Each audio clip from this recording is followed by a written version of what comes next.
আওয়ামী লীগ নামে নতুন রাজনৈতিক দলের নিবন্ধন চেয়ে আবেদন করা হয়েছে ইসিতে, যেখানে প্রতীক হিসেবে চাওয়া হয়েছে নৌকা অথবা ইলিশ। উজ্জ্বল রায় নামে এক ব্যক্তি সোমবার নির্বাচন কমিশন সচিবালয়ের সচিব বরাবর নিবন্ধনের জন্য আবেদনপত্র জমা দিয়েছেন। আওয়ামী লীগ নামের নতুন একটি রাজনৈতিক দল নিবন্ধনের জন্য নির্বাচন কমিশন সচিবালয়ে একটি আবেদন দাখিল করেছে।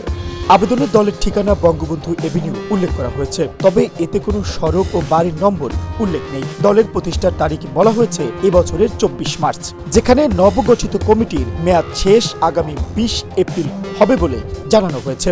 দলের সভাপতি হিসেবে নিজের নাম দিয়েছেন তিনি, তবে কমিটিতে আর কারো নাম নেই। আবেদনে দেওয়া হয়নি কোনো ব্যাংক হিসেবের তথ্য।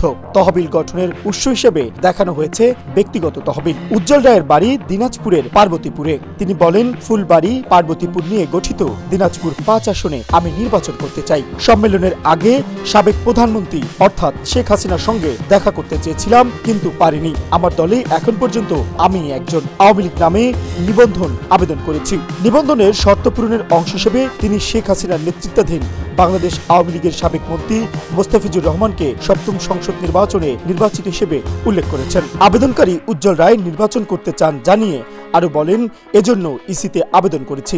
সারা দেশে কমিটি করতে গেলে যে টাকা দরকার তা আমার নেই, এজন্য আমি একাই কাজ করব। এ বিষয়ে ইসির অতিরিক্ত সচিব KM আলী নেওয়াজ বলেন, রাজনৈতিক দল নিবন্ধনের জন্য যে আইন ও বিধি রয়েছে তা পূরণ করলে নিবন্ধন দেওয়া হয়। শর্ত পূরণ না হলে আবেদন গ্রহণ করা সম্ভব নয়। Mohammad Shafiqul Islam, Asian television.